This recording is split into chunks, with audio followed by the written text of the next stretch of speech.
1637-38 കാലഘട്ടത്തിൽ നിർമ്മിച്ച കോട്ടയാണിത്. തിംഫു 1950 തലസ്ഥാനമാകുന്നതുവരെ പുനാക്കിയായിരുന്നു ഭൂട്ടാന്റെ തലസ്ഥാനം. ഭൂട്ടാൻ രാജാക്കന്മാരുടെ കിരീടധാരണവും രാജകീയ വിവാഹങ്ങളും ഇവിടെയാണ് നടത്തുന്നത്.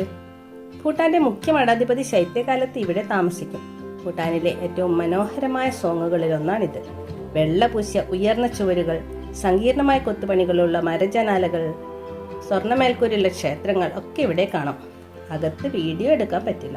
അകത്ത് കയറിയപ്പോൾ വളരെ വലിയ ബുദ്ധപ്രതിമകളും മനോഹരമായ ചുവർ ചിത്രങ്ങളും ആരാധനയ്ക്ക് വേണ്ടിയുള്ള പ്രാർത്ഥനാ ഹാളുകളും ഒക്കെ കണ്ടു. ഒരുപാട് തീപിടുത്തം, വെള്ളപ്പൊക്കം, ഭൂകമ്പം എന്നിവയൊക്കെ അതിജീവിച്ചതാണ് ഈ കോട്ട. മരത്തിൽ മാത്രമാണ് ഈ കോട്ട നിർമ്മിച്ചിട്ടുള്ളത്. ഇരുമ്പാണിക്ക് പകരം മരത്തിന്റെ ആണിയാണ് ഇവിടെ ഉപയോഗിച്ചത്. ചുവരിലെ ചിത്രങ്ങളെക്കുറിച്ചൊക്കെ നമ്മുടെ ഗൈഡ് ഭീമ വിശദീകരിച്ചു തന്നു. മുറ്റത്തൊരു ബോധ്യവൃക്ഷം. ടെമ്പിളിനകത്ത് ഫോട്ടോ പാടില്ല. തൊപ്പിയും ചെരുപ്പും ഒക്കെ അഴിച്ച് അകത്ത് കയറി. ആരും അധികം ഉച്ചത്തിലൊന്നും സംസാരിക്കരുത്. വളരെ ശാന്തമായ ഒരു അന്തരീക്ഷം. പുനാഖ സോങ്ങിന് സമീപമുള്ള ഒരു സസ്പെൻഷൻ ബ്രിഡ്ജ് കാണാനാണ് നമ്മൾ അടുത്തതായി പോകുന്നത്. ഭൂട്ടാന്റെ നീളമേറിയ തൂക്കുപാലങ്ങളിലൊന്നാണിത്. ഫോച്ചു നദിക്ക് കുറുകെ ഏകദേശം 150 മീറ്റർ ആണ് ഈ ബ്രിഡ്ജിന്റെ നീളം.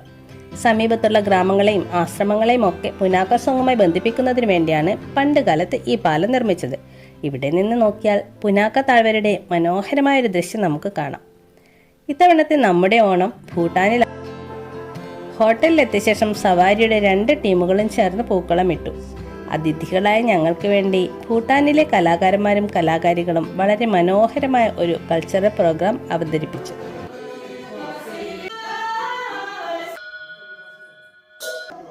ഞങ്ങളും പെട്ടെന്ന് തട്ടിക്കൂട്ടി ഒരു തിരുവാതിര അവതരിപ്പിച്ചു. രാവിലെ നേരെ പോയത് ഒരു മ്യൂസിയത്തിലേക്കാണ്.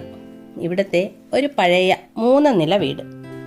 ഇവിടെ കൈകൊണ്ട് നെയ്യുന്നത് കാണാം. അകത്ത് പഴയകാല ഉപകരണങ്ങളും പ്രാർത്ഥനാമുറി, അടുക്കള, ബെഡ്റൂം, കാലികൾക്ക് താമസിക്കാനുള്ള ആല ഒക്കെ ഉണ്ട്. പക്ഷെ വീഡിയോ എടുക്കാൻ പറ്റില്ല. താഴെ മാത്രം കല്ലുകൊണ്ട് പണിതിട്ടുണ്ട്. ബാക്കി മുഴുവൻ മരമാണ്. അതിനാൽ നല്ല തണുപ്പുണ്ട്. അമ്പെയ്ത്ത് ഇവരുടെ ദേശീയ കായിക വിനോദമാണ്. നമുക്കും അത് എടുത്ത് പരീക്ഷിക്കാം. അടുത്തതായി നമ്മൾ കാണാൻ പോകുന്നത് ഡോർഡൻമ എന്നറിയപ്പെടുന്ന ബുദ്ധ പോയിന്റ് ആണ്. പോകുന്ന വഴിയിൽ ഇവിടുത്തെ പാർലമെന്റ്, കോടതി, കൊട്ടാരം ഒക്കെ കണ്ടു. രാജാവിന്റെ കൊട്ടാരം വളരെ വലുതൊന്നുമല്ല.